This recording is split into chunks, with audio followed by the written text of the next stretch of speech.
A 72-year-old restaurant, Harry and the Natives, a staple here on the Treasure Coast, announced it would close in October on social media. In a land of big brands off Federal Highway, it just yells Florida. the Tiki Hut sticks out. You can't beat it. Just good old American food in an old Florida atmosphere. Old is an understatement. Photos from our past report show it started out as a gas station.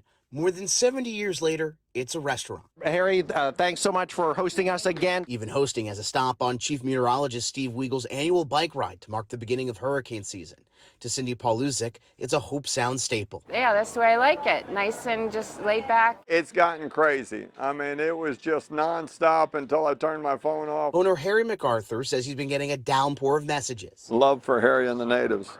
Harry and family, thank you for being you. But he says since the pandemic, the restaurant has had more empty tables than ever. Those numbers don't work because the food prices got higher, labor got higher, everything's gone up, and you just don't have it anymore. There is another catch. If you look online, you'll see comments from people who said they didn't feel comfortable eating at the restaurant, citing the amount of political paraphernalia that was inside the restaurant.